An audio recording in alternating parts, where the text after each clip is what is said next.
عليكم معكم المهندس حمد مسعود pour la deuxième partie du règlement parasismique algérien RPA 2024.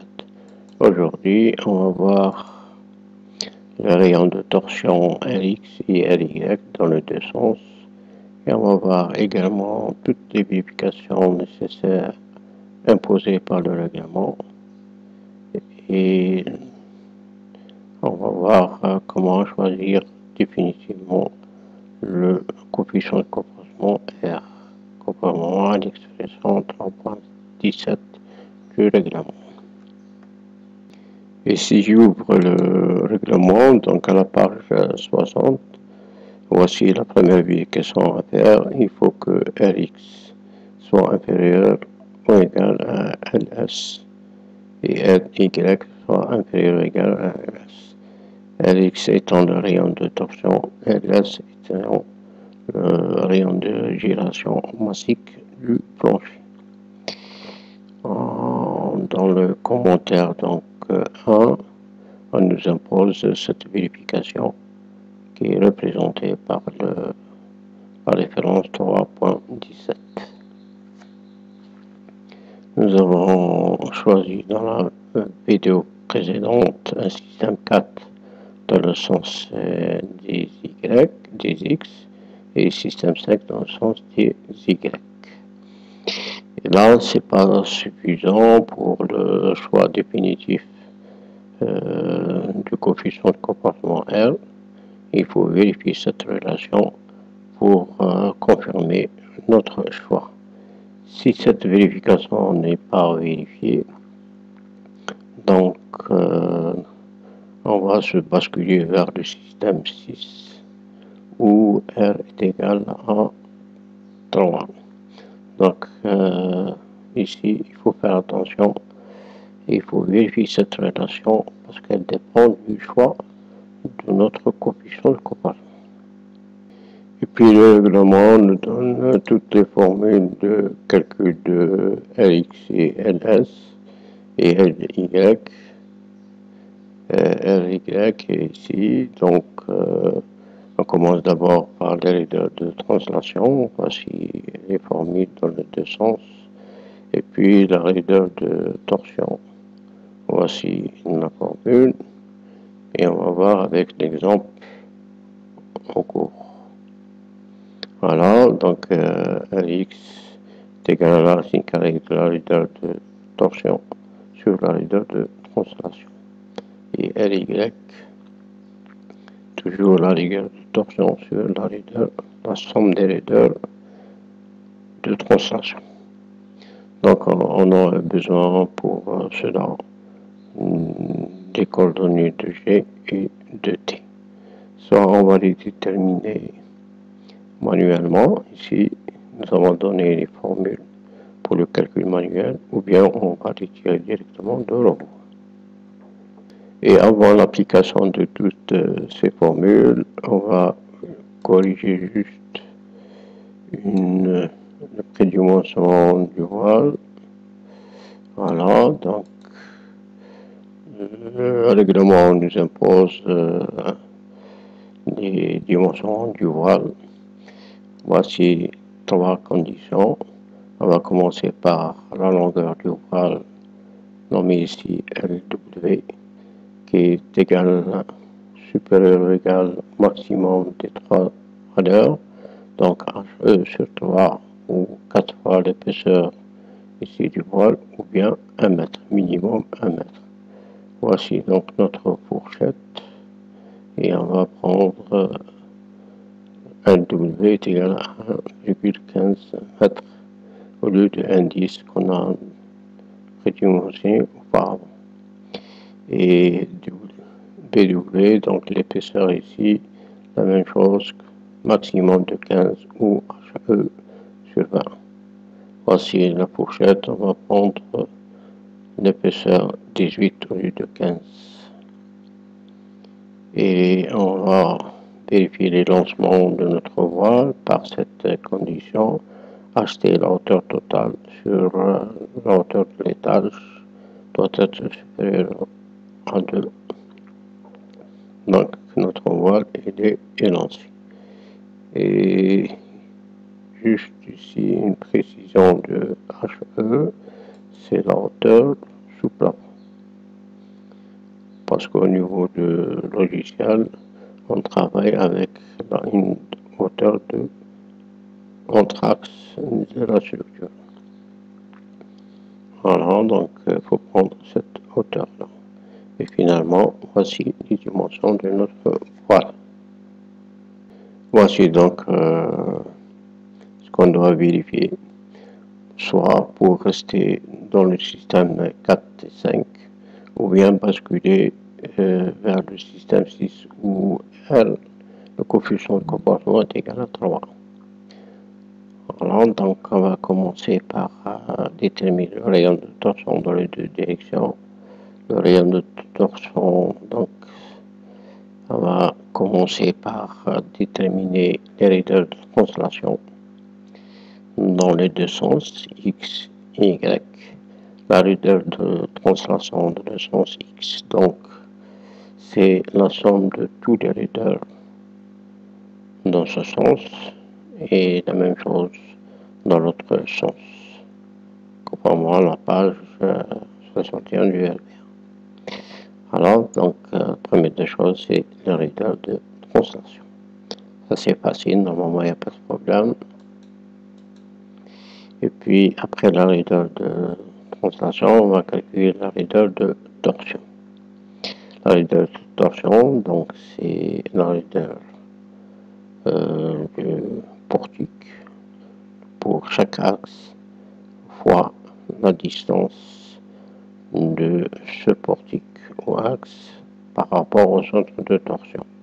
Donc pour appliquer cette raideur de torsion, il faut avoir les coordonnées de centre de torsion. Dans l'autre sens, la même chose, donc c'est la raideur du portique concerné fois sa distance au carré dans le sens des Y. Et R, le rayon de torsion, est égal à la racine carrée de la raideur de torsion, cette formule sur la raideur de translation dans le sens des X.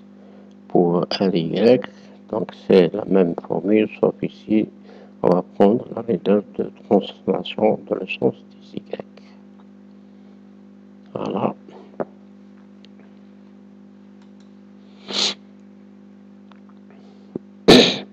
Pour LS, le rayon de gyration basique du plancher en plan, donc le règlement nous donne cette formule-là.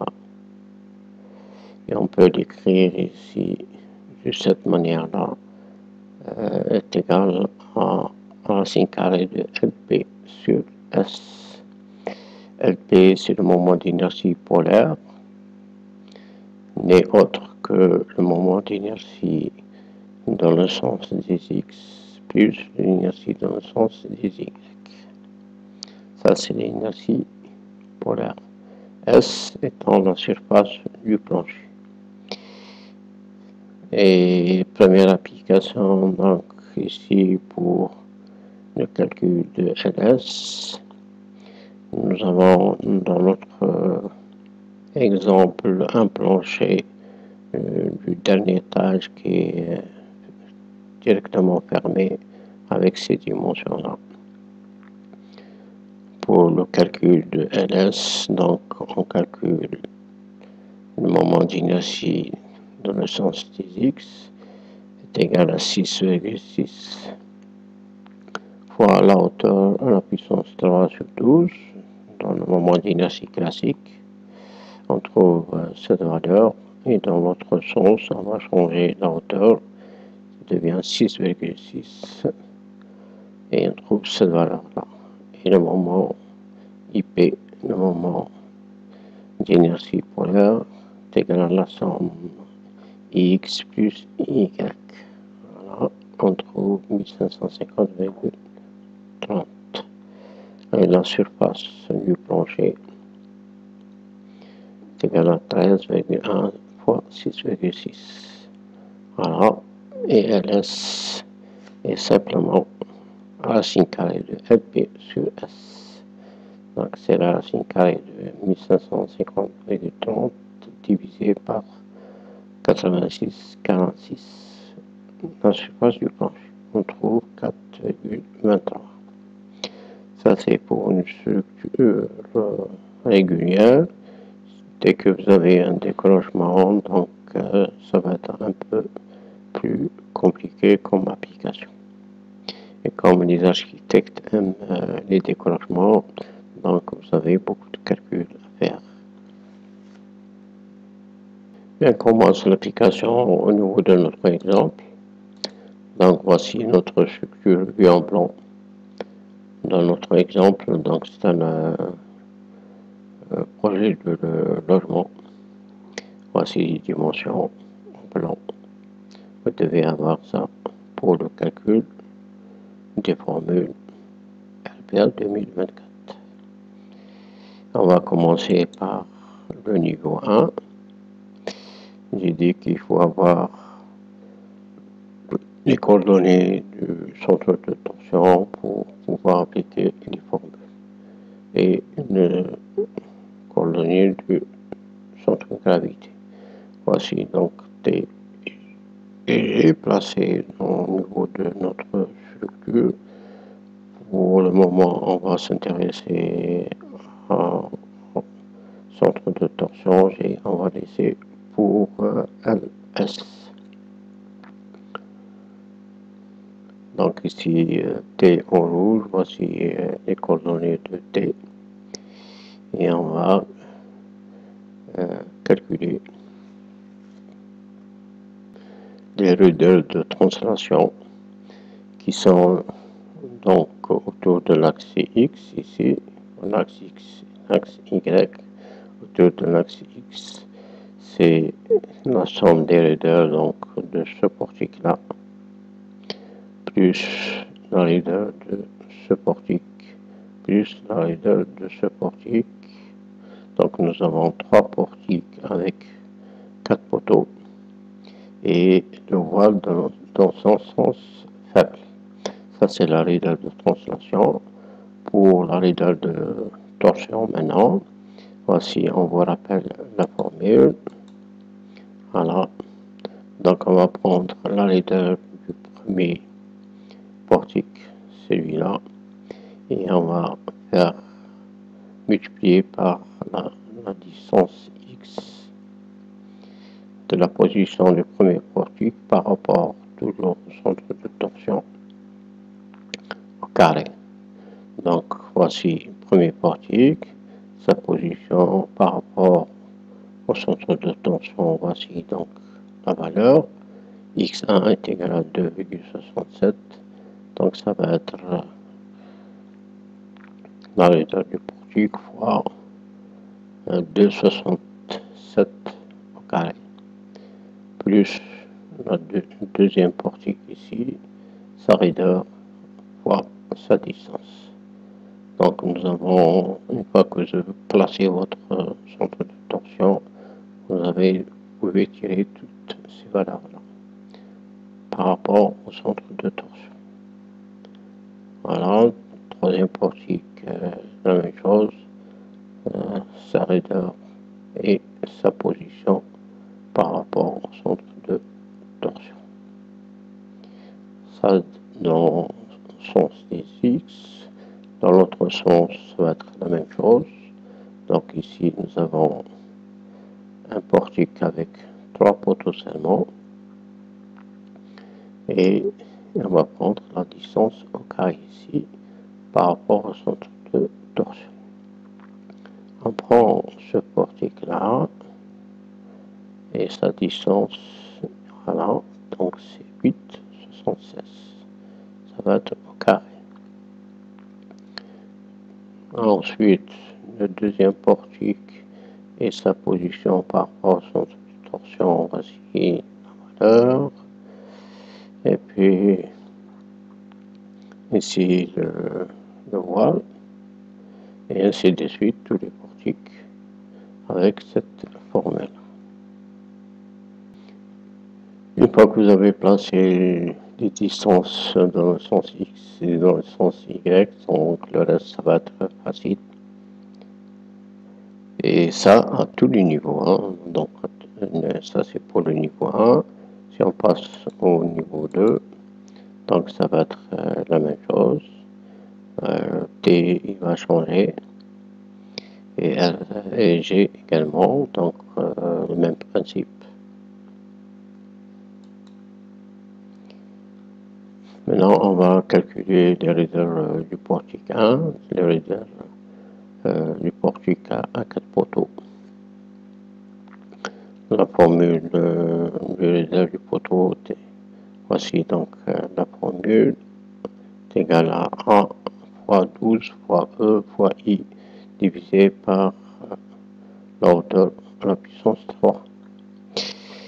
E étant le module de Young, il est choisi par le concepteur. I, c'est le moment d'inertie de la poteau connaissant sa section, donc 0,30 à la puissance 4 sur 12. Et H au niveau du rez-de-chaussée est égal à 3,74.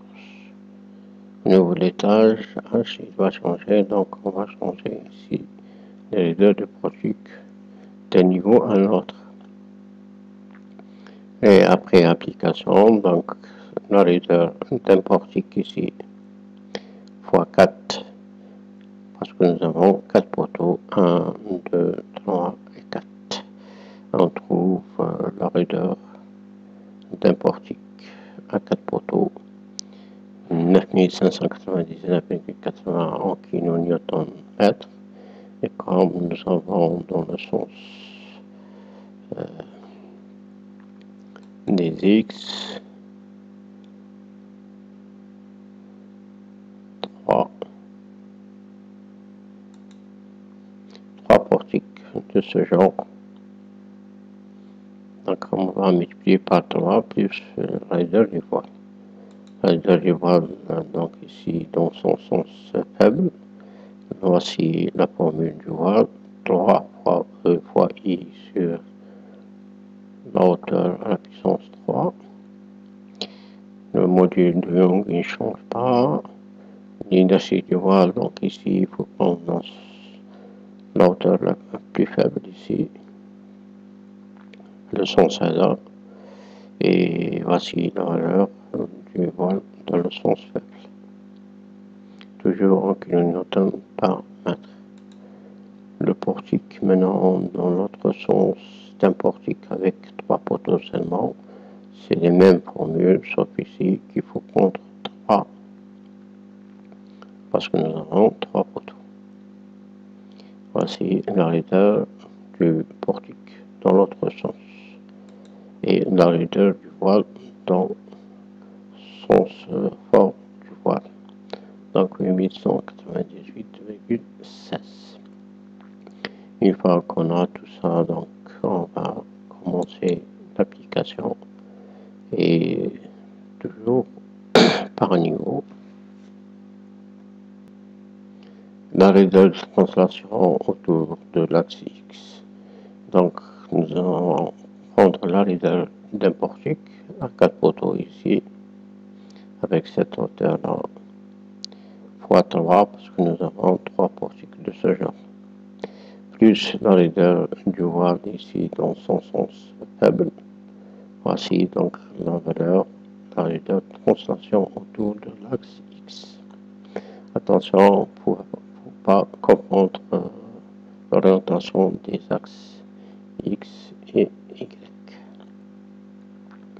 Dans l'autre sens, nous avons un portique à 3 poteaux. Nous avons 4 poteaux, 4 portiques. Donc la réserve d'un portique, voici la valeur, et la réserve du voile dans son sens fort, donc 8188,16. Voici donc les réserves autour de l'axe X et autour de l'axe Y. Ça c'est la première tranche du calcul de Rx et Ry. Il nous reste la réserve de torsion. À chaque niveau, donc, la réserve de torsion, c'est la réserve du portique ici, fois les distances qu'on a vues au carré. Donc nous avons un premier portique, ainsi la distance de 67, donc au carré, plus deuxième portique qui est avec une distance de 1,27 au carré, plus troisième portique situé à 3,92.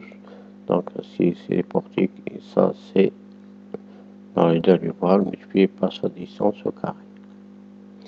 Dans le sens autour de l'axe X et dans l'autre sens, la raideur du portique ici avec un portique de 3 poteaux fois les distances au carré qu'on a vu au niveau de la vue en plan. Donc voici les distances de chaque portique, plus le voile dans son sens fort, la raideur fois la distance au carré. Alors donc on trouve la raideur de tension 1 051 667,38 toujours en kilonewton sur des mètres. Nous avons déjà déterminé la raideur de translation. Voici la valeur. Donc Rx est égal à la racine carrée de la raideur de torsion.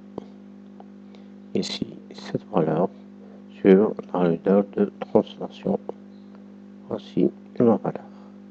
En tout, Rx est égal, donc la première valeur 6 mètres autour de l'axe Y. Donc la raideur de torsion ne change pas, c'est toujours la même. Ce qui change ici, c'est la raideur de translation. On a déterminé, voici la valeur. Et Ry, c'est la racine carrée de la raideur de torsion sur la raideur de translation. On trouve 5,33 mètres. Et vous voudriez faire ça à tous les niveaux, donc niveau 1, niveau 2, donc c'est même application, sauf ici que la hauteur d'étage va changer. Ainsi, donc la valeur de la raideur de torsion et la raideur de translation. Et toujours la même formule, racine carrée de la raideur de torsion sur la raideur de translation dans les deux sens.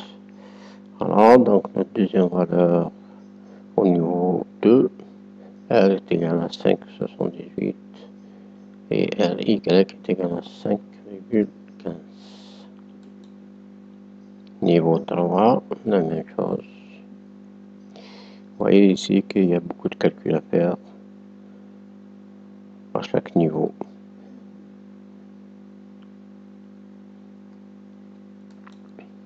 Et finalement, voici la récap. Niveau 1, niveau 2, niveau 3. Nous avons des valeurs de Rx et Ry à chaque niveau. C'est ça le résumé. Et on doit comparer ces valeurs par rapport au rayon de gyration basique du plancher qu'on va déterminer. Voici donc le rayon de gyration basique du plancher. Ls est égal à la racine carrée de IP sur S. IP étant le moment d'inertie polaire. On peut décrire IP, il y a d'autres règlements qui l'écrivent. GO est égal donc IX plus IY. Le moment d'inertie polaire il est directement lié à la torsion de la structure. Donc le moment d'inertie X et Y se fait au niveau de l'axe X, Y, c'est-à-dire l'axe en plan. Mais le moment d'inertie polaire il est calculé par rapport à l'axe Z. Donc le plancher va tourner au niveau par rapport à l'axe Z qui est perpendiculaire au l'axe en plan X, Y. Voilà, donc on va commencer par le niveau 3, où la structure est simple. Donc, le moment d'inertie polaire IP est égal à Ix plus Y. Et X, voici donc des valeurs. Voilà, donc ça occupe sur 12. Moment d'inertie classique, dans les deux sens. Et on va prendre IP est égal à la somme de Ix plus Y. Voilà, donc 1550,30. Et LS, c'est la racine carrée de IP sur la surface du plancher. Voilà, on trouve 4,23. Pour une structure régulière comme celle-ci, donc on peut l'écrire de cette manière. Donc on prend directement le Ly au carré plus Lx au carré sur 12. Donc c'est la même valeur ici pour une structure simple. Et comme les architectes aiment les structures complexes avec les déclenchements, donc ça va pas être toujours le cas. Pour une structure avec des déclenchements, donc voilà, donc on doit déterminer d'abord le centre de gravité avec les coordonnées qu'on peut calculer manuellement ou par le biais du logiciel. Ça c'est les dimensions en plan de la structure, niveau 1 et 2. Ici c'est la réservation de l'escalier. Et on doit déterminer le moment d'inertie de cette structure composée. En faisant ici l'axe Y sur la base où il y a les deux figures géométriques et l'axe Y dans ce sens-là. Donc pour le calcul du moment d'inertie de cette forme, avec un décrochement ici, c'est le moment d'inertie de chaque forme. Donc ici forme 1, forme 2, fois plus la distance au carré, la distance entre le centre de gravité et le centre de gravité de la première forme ici. Première forme, donc le centre de gravité, c'est l'intersection des diagonales ici, G1, et l'autre, donc c'est G2. Ça c'est facile à déterminer. Une fois que nous avons G, donc on peut tirer la distance entre G et G1. Voilà, fois S, la surface de la première figure ici. On fait l'application. La valeur D ici c'est 0,75 entre G1 et G2. Voilà la valeur. On fait l'application, on trouve 539,56 comme moment d'inertie de la première figure. Pour la deuxième figure ici, la même chose. Donc c'est le moment d'inertie de cette figure simple fois la distance au carré fois sa surface. On trouve 4,96,45. Et pour l'ensemble des deux figures, c'est le moment d'inertie qu'on prend en valeur. Donc c'est la somme Ix1 plus Ix2. Voilà le moment d'inertie du niveau 1 et 2 avec le déclenchement. Dans l'autre sens, donc on va démontrer la même chose, le même principe. On trouve 296,20 et le moment d'inertie polaire au niveau 1 et 2, c'est la somme d'inertie X plus Y. Voilà la valeur. La triangulation, donc c'est la racine carrée de X plus Y sur S. Voilà, on fait l'application. On trouve 4,07 au plancher 1 et 2. Tout ça, il faut le comparer avec Rx et Ry.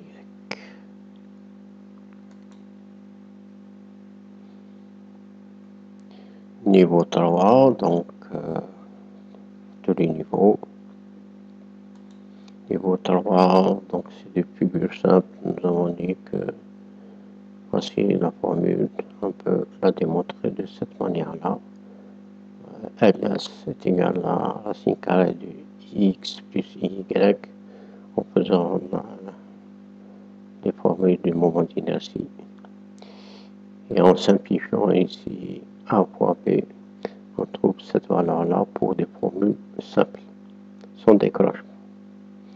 Donc Ls ici, pour une figure simple, c'est facile à déterminer. Donc c'est la valeur de Lx, Ly au carré plus Lx au carré sur 12 directement. On trouve 4,23. Voilà, donc au premier niveau, nous avons trouvé Ms égal à 4,07. Deuxième niveau, Ms est égal à 4,07. Le troisième niveau, Ms est égal à 4,23. Il y a beaucoup de calculs à faire et sans l'aide de logiciel, ça va être encore plus dur.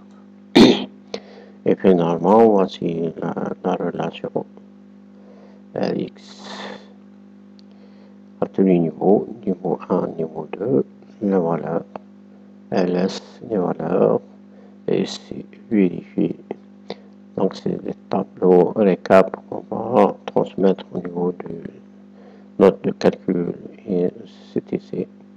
Et il faut avoir ces conditions-là pour pouvoir rester dans le système qu'on a choisi.